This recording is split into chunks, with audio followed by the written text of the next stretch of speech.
Hi folks, let's level up. So welcome to our new video. तो जैसे ही आप अपना करियर स्टार्ट करते हो तो आपको फर्स्ट सैलरी मिलती है और वो सैलरी धीरे धीरे बढ़ती जाती है। अगर आप सेम कंपनी में स्टे करते हो तो वो सैलरी काफ़ी कम बढ़ती है। अगर आप स्विच करते हो तो वो बिल्कुल गर्मी की तरह बढ़ती है, मतलब बिल्कुल ही ड्रास्टिकली। तो इस वीडियो में मैं आपको बताऊंगा कि जब मुझे फर्स्ट सैलरी मिली और ये मेरी करंट सैलरी, तो इससे मेरे लाइफस्टाइल में क्या कुछ चेंज आया। तो आज की वीडियो काफ़ी ज़्यादा इंटरेस्टिंग होने वाली है, तो चलिए वीडियो स्टार्ट करते हैं। तो जब आपकी फर्स्ट सैलरी आती है तो वो आपकी 15 से 16 साल की तपस्या के बाद आती है। तो अभी तक आपने घर वालों से पैसे लेके अपना खर्चा चलाया होता है और अभी आपको लगता है कि मैं घर वालों का सहारा बना। तो इस सैलरी से आप माँ के लिए नई साड़ी, पापा के लिए नई घड़ी और अपने भाई बहन को अपना नया मोबाइल या फिर और कुछ चीज़ें दिलाते हो। तो ये चीज़ें आपको काफ़ी ज़्यादा खुशी देती हैं। और आपकी जो करंट सैलरी है तो इसके दौरान आपके साथ के साथ रिस्पॉन्सिबिलिटीज़ भी बढ़ जाती हैं, आपके खर्चे भी बढ़ जाते हैं। तो इसकी एक्साइटमेंट आपको 3 से 4 महीने रहती है, फिर आपके लिए सब नॉर्मल लगता है। तो बढ़ी हुई सैलरी से आपको अपनी रिस्पॉन्सिबिलिटीज़ पे ज़्यादा ध्यान देना रहता है। तो इसीलिए पहली सैलरी की एक्साइटमेंट काफ़ी ज़्यादा रहती है। तो यार जब हमारी फर्स्ट सैलरी आती है तो उस टाइम हमारे सर पे लोन भी होते हैं, और जैसे रूम रेंट हो गया, फूड हो गया, ट्रैवल हो गया, तो उन सब का खर्चा निकालने के बाद उसके बाद बस काम ही चल पाता है। तो वहाँ आप इन्वेस्टमेंट का सोच भी नहीं सकते। पर अब सैलरी एटलीस्ट इतनी हो चुकी है कि हम अपने एसेंशियल खर्चे निकालने के बाद सेविंग्स पे भी आराम से ध्यान दे पाते हैं। और मैंने भी सैलरी बढ़ने के बाद इन्वेस्टमेंट स्टार्ट की है और मैं काफ़ी अलग अलग जगह इन्वेस्ट करता हूँ। बट मेरी सजेशन यही रहेगी कि आप स्टार्टिंग से इन्वेस्ट करना स्टार्ट कर दो। चाहे आप 500 या 1000 रुपये से स्टार्ट करो, तो जैसे ही आपकी सैलरी बढ़े तो उस इन्वेस्टमेंट अमाउंट को भी आप ईयरली बेसिस पे बढ़ाते जाओ। तो जैसे जैसे आपकी सैलरी बढ़ती है तो आपकी खर्चे करने की कैपेसिटी भी बढ़ती जाती है। पर कुछ लोग ऐसे होते हैं जो काफ़ी कंजूस होते हैं, वो तो भाई पूरी ज़िंदगी अपनी कंजूसी में निकाल देते हैं, उनकी तो बात अलग ही है। पर यार कभी ये सफ़र बसों के धक्के खाते खाते एसी कैब में बदल गया, पता ही नहीं लगा। तो पहले 20 रुपये बचाने के लिए 20 मिनट पैदल चल लेते थे, आजकल पर्सनल कैब कर लेते हैं 20 मिनट बचाने के लिए। तो पहले दिल्ली तक जाने के लिए भी सोचना पड़ता था, आजकल गोवा का ट्रिप भी इजीली प्लान कर पाते हैं। अगर घर पे किसी चीज़ की नीड होती है तो उसे अब ज़्यादा डिले नहीं करना पड़ता। वही चीज़ अगर पहले चाहिए रहती थी, पहले नेक्स्ट मंथ लेंगे, उससे नेक्स्ट मंथ, तो नेक्स्ट मंथ करते करते कब अगला साल आ जाता था पता ही नहीं लगता था। तो यार बचपन से लेके कॉलेज तक इतने सारे सपने देखे थे, अपनी बकेट लिस्ट काफ़ी ज़्यादा बड़ी थी। तो उसके सपने अभी जॉब लगने के बाद पूरे करने थे। तो मैंने वैसे फ्लाइट का सफर तो पहली जॉब से ही पूरा कर लिया था। बाकी मैं आगे आगे अपनी बकेट लिस्ट की चीजें बताता हूँ। तो कब पामा से लेके पूमा तक का सफर तय कर लिया उसका भी पता ही नहीं चला। तो पहले ब्रांडेड कपड़े रेट देख के खरीदते थे, आजकल खरीद के रेट देखते हैं। ये भी नहीं है कि भाई बिल्कुल ही गुच्ची अरमानी पहन रहा हूँ, अभी कंफर्टेबिलिटी को ज्यादा प्रायोरिटी दी जाती है। तो पहले जूते सर पे पड़ते थे, आजकल 8-10 हज़ार के जूते पैरों में होते हैं।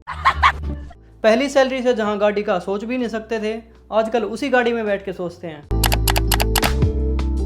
तो यार जब फर्स्ट कंपनी में था और पहले सैलरी आती थी तो लोग कहते थे भाई क्या ही मिलता है, और आजकल वही लोग कहते हैं भाई कितना मिलता है। औकात मेरे। तो यार अपना पोटेंशियल समझो और अपनी स्किल सेट पे काम करो और अपना पैकेज बढ़ाओ। और जहां कंपनीज का लोन देने के लिए फ़ोन आता था, आजकल उन्हीं कंपनीज का इन्वेस्टमेंट से रिलेटेड कॉल आता है। तो यार जैसे हम जीवन साथी या शादी.com पे अकाउंट बनाते हैं तो वहाँ पे अपना पैकेज डालते हैं। तो उससे क्या होता है, जितने पहले फेसबुक और इंस्टा पे हम लड़कियों को रिक्वेस्ट भेजते थे, तो उससे ज़्यादा तो यहाँ पे एक दिन में प्रोफाइल व्यूज आ जाते हैं। शकल चाहे कैसी भी हो, पर पैसा मैटर करता है। तो यार जब आपकी पहली सैलरी रहती है और कोई बंदा आपसे पूछता है कि भाई सैलरी कितनी है, तो उस टाइम बढ़ा के बताने का मन करता है, और आजकल भाई बढ़ने के बाद अब कम बताने का मन करता है।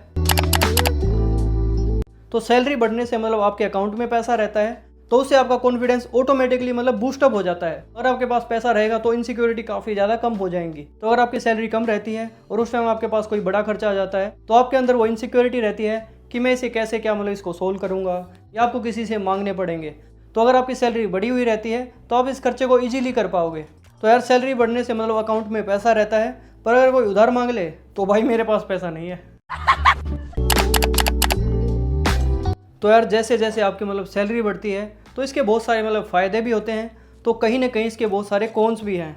अगर हम इनकी बात करें तो सबसे पहले आता है वर्क प्रेशर या फिर वर्क लाइफ बैलेंस। जैसे जैसे आपका एक्सपीरियंस बढ़ेगा, आपका पैकेज बढ़ेगा, तो आपकी रिस्पॉन्सिबिलिटीज़ भी उसके साथ बढ़ती रहेंगी।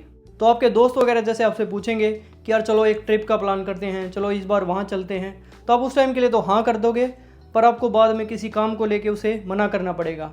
तो आपका मन तो बहुत करेगा जाने का, पर आपके हाथ में छुट्टी नहीं होगी। तो बहुत सारे दोस्तों के, रिश्तेदारों के आप फ़ोन नहीं उठा पाओगे। उन्हें लगेगा कि भाई ये काम का यार कॉल नहीं उठा रहा, ये नहीं उठा रहा, तो वो आपकी मजबूरी होगी जिस वजह से आप लोगों के कॉल भी नहीं उठा पाओगे। तो यार एक्सपीरियंस के साथ साथ आपकी रिस्पॉन्सिबिलिटीज़ बढ़ेंगी तो आप खुद को भी टाइम नहीं दे पाओगे। आपको भी नहीं पता होगा कि मैं इस दिन फ्री रहूँगा या नहीं। फिर उसके बाद आता है हेल्थ इश्यूज़ या फिर मतलब एक्सरसाइज, तो आप उन चीज़ों को भी टाइम नहीं दे पाओगे। मैं इतने टाइम से सोच रहा हूँ जिम जाऊँगा, पर पता नहीं यार टाइम कहाँ निकल जाता है, मुझे खुद को ही पता नहीं रहता। तो यार बहुत टाइम ऐसा भी आएगा जब आप लंच और डिनर को भी स्किप कर दोगे। आपके घर वाले आपको टोकते रहेंगे कि भाई खाना तो टाइम पे खा ले, पर क्या करें, वो आपकी मजबूरी होगी। आपको रहेगा कि इस काम को मैं आज ही ख़त्म कर लूँ, अगर ये कल पे छोड़ा तो कल और काम बढ़ जाएगा। तो बैंक बैलेंस बढ़ने से आपकी रिस्पॉन्सिबिलिटीज़ काफ़ी ज़्यादा बढ़ती हैं। वो फैमिली को लेके भी, मतलब घर की भी काफ़ी सारी चीज़ें होंगी जिनको लेके आप रिस्पॉन्सिबल हो जाओगे। तो बहुत सारी घर की मतलब चीज़ें होंगी जिनमें आप पार्टिसिपेट करने लग जाओगे, मतलब घर के बड़े बड़े खर्चे और मतलब चीज़ों को लेके थोड़े डिसीजंस लेना, तो वो सब रिस्पॉन्सिबिलिटी भी आपके पास टाइम के साथ आती जाएंगी। तो ऑफिस के काम को लेके भी आप काफ़ी ज़्यादा रिस्पॉन्सिबल हो जाओगे। ये तो मैंने खुद ने भी देखा है। आपको धीरे धीरे जैसे एक्सपीरियंस बढ़ता है तो आप काम को भी सीरियसली लेते जाते हो और उसको अपनी एक प्रायोरिटी बना लेते हो। तो यार ये थी आज की वीडियो। आशा करता हूँ कि आज की वीडियो ने भी आपकी लाइफ में कुछ ना कुछ वैल्यू तो ज़रूर ऐड की होगी। अगर आपकी कोई भी क्वेरी है या फिर क्वेश्चन है तो आप कमेंट बॉक्स में लिख सकते हैं या फिर मुझे इंस्टा या लिंक्डइन पे फॉलो कर सकते हैं। तो खुद को बेहतर बनाने के लिए सब्सक्राइब करें।